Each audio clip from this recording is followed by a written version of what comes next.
ওই এমনভাবে বিশ্বটাকে অক্টোপাসের মতো গিলে খেয়েছে, ওর বাইরে আপনি যেতেই পারবেন। বরং উল্টা চিত্র, যদি মুসলমানদেরকে মেরে টুকরা টুকরা করে ফেলে, ও তারপরেও বলবে আমি আমার মিত্রদের পাশে আছি। ওকে মুসলমানদের স্বার্থে তৈরি করা হয় নাই, ওকে তৈরি করা হচ্ছে পশ্চিমাদের স্বার্থে। এতে পশ্চিমার স্পেশালি এই যে ব্রিটেন, আমেরিকা, ইসরায়েল, এদের স্বার্থ যেন বজায় থাকে, এই জন্য তৈরি করা হয়েছে। একটা উদ্দেশ্যে তৈরি করা হয়েছে, উদ্দেশ্য আস্তে আস্তে আপনারা বুঝতে পারবেন। আর 10-20 বছর যাইতে দেন। ওকে একটা মূল উদ্দেশ্যে তৈরি করা হয়েছে, উদ্দেশ্যটা হচ্ছে মুসলমানদেরকে ধ্বংস করা আর ওই বাইতুল মুকাদ্দাস ইহুদিদের হাতে তুলে দেওয়া। এছাড়া ওর কোনো উদ্দেশ্য নাই। সব কিছু ওইটা কেন্দ্র করেই সে সারা বিশ্বে দাজ্জালের শাসন কায়েম করতে চায়। কার শাসন কায়েম করতে চায়? আর দাজ্জাল কি নিজেকে খোদা দাবি করবে না?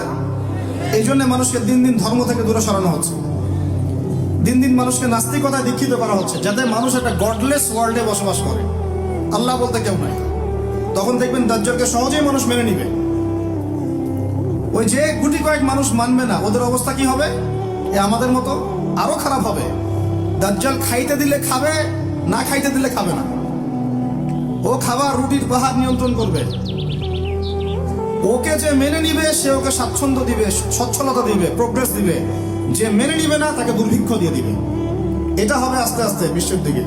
জেরুজালেমে ওই গাজা তাদের উদ্দেশ্য নয়, ওদের উদ্দেশ্য পুরো হোলি ল্যান্ডটাকে দখল করা, পুরো মধ্যপ্রাচ্যের উপর নিয়ন্ত্রণ প্রতিষ্ঠা করা, যেটা অলরেডি করেই ফেলেছে অদৃশ্যভাবে।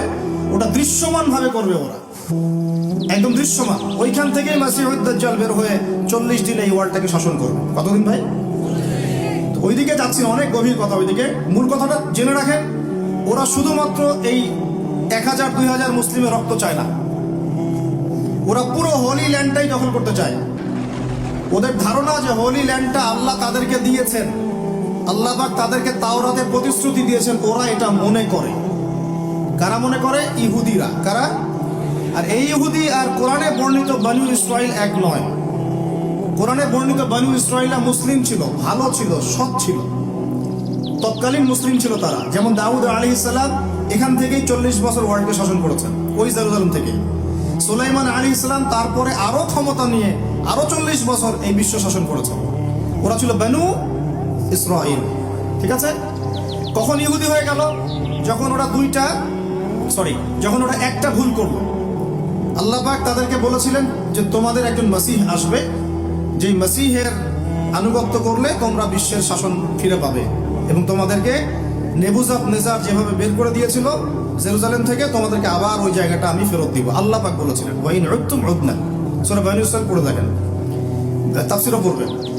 তো আল্লাহ পাক তাদের মাসিহকে পাঠালেন, তার নাম হচ্ছে ঈসা ইবনে মারইয়াম। কি নাম? নাম জানেন না? নবী ঈসা আলাইহিস সালাম, ঈসা ইবনে মারইয়াম। কিন্তু তারা তাদের মাসিহকে তো চিনতে পারলই না, বরং তাকে জারদ সন্তান বলে গালি দিল, নাউজুবিল্লাহ, এবং তার মাকে পর্যন্ত অপবাদ দিল। সূরা মারিয়াম পড়ে দেখেন, আমি রেফারেন্সগুলো খালি বলে দিচ্ছি। কোন সূরা পড়বেন? সূরা মারিয়াম। এই যে সুযোগটা, ওরা যে মাসিহকে হত্যা করার চেষ্টা করলো, আল্লাহ পাক তাকে উঠিয়ে নিলেন। তারা এখনো মনে করে যে তারা ঈসা ইবনে মারইয়ামকে হত্যা করেছে।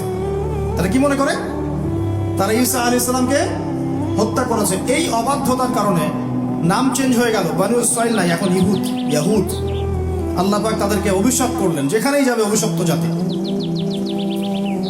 এখন ঈসা আলাইহিস সালামের কথা একটু বলে নেই। তিনি আছেন কোথায়? আল্লাহ রাব্বুল আলামিনের কাছে। আল্লাহ পাক স্পষ্ট বলেছেন ওয়ামা কাতালুহু, তারা তাকে হত্যা করে নাই। ওয়ামা সালাবুহু, তারা তাকে ক্রুশবিদ্ধ করতে পারে নাই। সমস্ত খ্রিস্টান যেন এই কথাটা শুনে নেয়, তারা তাকে ক্রুশবিদ্ধ করতে পারে নাই। এখন বাংলার গ্রামে গঞ্জে খালি খ্রিস্টান মিশনারিদের তৎপরতা চলতেছে। তোমরা খুব ভালো করে কান খুলে শুনে রাখো, নবী ঈসা ইবনে মারইয়াম নিহত হন নাই। তাকে আল্লাহ রাব্বুল আলামিন এখনো জীবিত রেখেছেন। তিনি আবারও পৃথিবীতে আসবেন এবং তোমাদের ভুল ধারণা তিনি ভেঙে দিবেন ইনশাআল্লাহ, এবং তিনি ক্রুশ ভেঙে ফেলবেন। ঈসা ইবনে মারইয়াম পৃথিবীতে এসে সমস্ত ক্রুশ ভেঙে ফেলবেন, সমস্ত সুগর ভেঙে মেরে ফেলবেন, জিজিয়া উঠিয়ে দিবেন, এবং এই জেরুজালেমের সমস্ত ইহুদিদের সাথে যুদ্ধ করে ওই জায়গা আবার স্বাধীন করবেন, করে ওইখান থেকে আরো 40 বছর মুসলমানদেরকে নিয়ে বিশ্ব শাসন করবেন।